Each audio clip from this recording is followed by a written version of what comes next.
বিগত 17 বছর প্রবাস জীবনে থেকেও বাংলাদেশ জাতীয়তাবাদী দলকে সুসংগঠিত রাখার চেষ্টা করেছেন।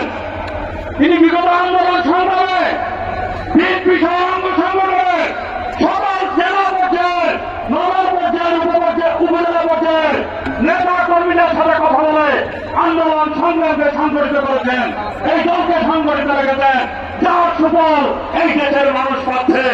এখন মহামান্য প্রধান অতিথির বক্তব্য রাখে আজকের এই সভার সভাপতি চট্টগ্রাম নগর বিএনপি বিপ্লবী আহ্বায়ক জনাব এরশাদুল্লাহ শুভেচ্ছা জানাবেন।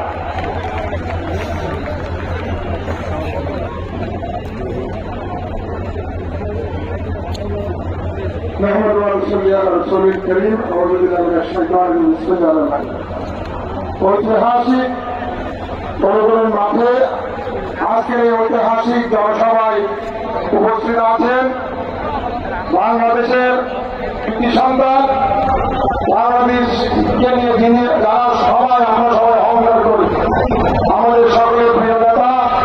বাংলাদেশ জাতীয়তাবাদী দলের সম্মানিত চেয়ারম্যান, যিনি আন্দোলনের সংগ্রামে নেতৃত্ব দিয়েছেন, গত 17 বছর নির্যাতিত ছিলেন, সকলের প্রিয় নেতা তারেক রহমান সাহেব উপস্থিত আছেন। আজকের এই অনুষ্ঠানের সম্মানিত বিশেষজ্ঞদের মধ্যে আছেন আমাদের স্ট্যান্ডিং কমিটির সম্মানিত সদস্য সাবেক মহানগর বিএনপির সভাপতি আমির হোসেন মোহাম্মদ চৌধুরী, স্ট্যান্ডিং কমিটির সম্মানিত সদস্য সালাউদ্দিন সাহেব, উপস্থিত আছেন চট্টগ্রাম মেয়র শাহাদাত সহ কেন্দ্রীয় কমিটির সম্মানিত